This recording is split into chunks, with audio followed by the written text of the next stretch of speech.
At sinalita ng Panginoon kay Moises na sinasabi, "Bukod dito'y sasabihin mo rin sa mga anak ni Israel, sino mang tao sa mga anak ni Israel o sa mga taga-ibang bayan na nakikipamayan sa Israel na magbigay ng kanyang binhi kay Molok ay papataying walang pagsala.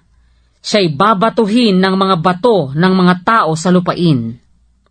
Akin ding itititig ang aking mukha laban sa taong yaon, at akin siyang ihihiwalay sa kanyang bayan, sapagkat binigyan niya ng kanyang binhi si Molok upang ihawa ang aking santuaryo at lapastanganin ang aking banal na pangalan. At kung ilingid ng bayan sa lupain sa paraang anuman ang kanilang mga mata sa taong yaon, pagka nagbibigay ng kanyang binhi kay Molok at hindi papatayin, ay itititig ko nga ang aking mukha laban sa taong yaon at laban sa kanyang sangbahayan, at ihihiwalay ko sa kanilang bayan, siya at lahat ng manalig na sumunod sa kanya na nanalig kay Molok. At ang taong magbalik sa inaalihan ng masamang espiritu at sa mga mangkukulam upang manalig sa mga yaon, ay itititig ko ang aking mukha laban sa taong yaon at ihihiwalay ko siya sa kanyang bayan.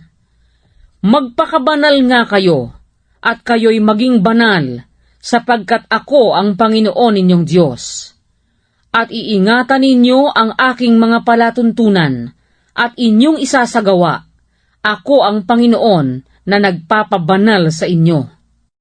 Sapagkat bawat isa na lumalait sa kanyang ama o sa kanyang ina ay papatayin na walang pagsala. Kanyang nilait ang kanyang ama o ang kanyang ina, mabububo ang kanyang dugo sa kanya. Ang lalaki na mangalo niya sa asawa ng iba, sa makatwid bagay yaong mangalo niya sa asawa ng kanyang kapwa, ay papatayin na walang pagsala ang nangangalo niya at ang napakalo niya.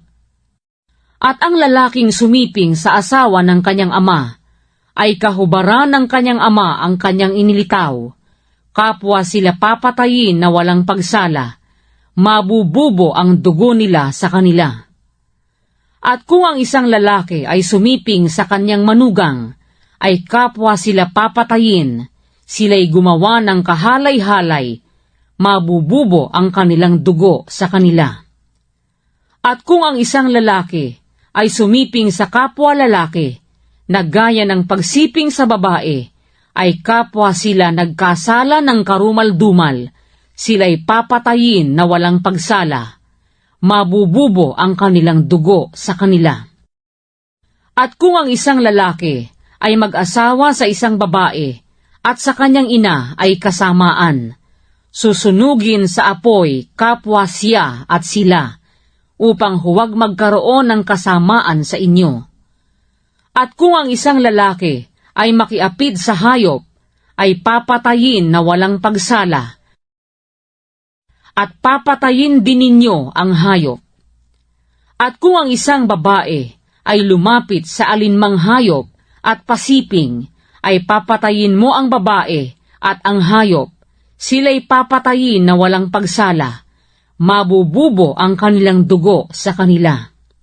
At kung kunin ng isang lalaki ang kanyang kapatid na babae, na anak ng kanyang ama, o anak ng kanyang ina, at kanyang makita ang kanyang kahubaran, at makita ng babae ang kahubaran niya, ay bagay na kahalay-halay nga, at sila'y ihihiwalay sa paningin ng mga anak ng kanilang bayan.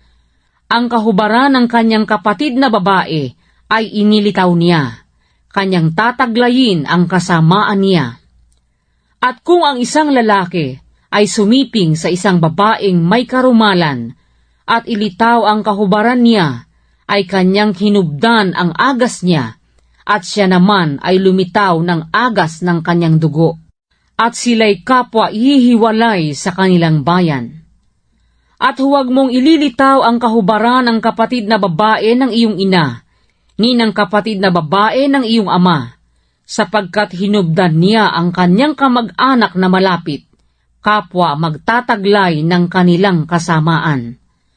At kung ang isang lalaki ay sumiping sa asawa ng kanyang amain, ay kanyang inilitaw ang kahubaran ng kanyang amain. Tataglayin nila ang kanilang kasalanan, mamamatay silang walang anak. At kung ang isang lalaki ay makisama sa asawa ng kanyang kapatid na lalaki, ay kahalayan. Kanyang inilitaw ang kahubaran ng kanyang kapatid na lalaki, mabubuhay silang walang anak. Ingatan nga ninyo ang lahat ng aking mga palatuntunan, at ang lahat ng aking mga kahatulan, at inyong isasagawa, upang huwag kayong iluwa ng lupain na aking pinagdadalhan sa inyo na inyong tatahanan. At huwag kayong lalakad ng ayon sa mga kaugalian ng mga bansang aking palalayasin sa harap ninyo, sapagkat ang lahat ng kasamaang ito ay ginawa nila, at kaya ko kinapopuotan. Datapwat sa inyo'y aking sinabi, mamanahin ninyo ang lupain nila, at ibibigay ko sa inyo upang inyong manahin na isang lupaing binubukalan ng gatas at pulot. Ako ang Panginoon ninyong Diyos na ibinukod ko kayo sa mga bayan. Inyo ngang lalagyan ng pagkakaiba ang hayop na malinis at ang karumal-dumal, at ang ibong karumal-dumal at ang malinis. At huwag ninyong gagawing karumal-dumal ang inyong pagkatao, sa hayop o sa ibon, o sa anumang bagay na umuusad sa lupa, na inihiwalay ko sa inyo, palibhasay mga karumal-dumal. At kayo'y magpapakabanal sa akin, sapagkat ako ang Panginoon ay banal, at kayo'y ibinukod ko sa mga bayan, upang kayo'y maging akin. Ang isang lalaki rin naman, o kaya'y ang isang babae, na inaalihan ng masamang espiritu o mangkukulam, ay papatayin na walang pagsala. Sila'y babatuhin ng mga bato, mabububo ang kanilang dugo sa kanila.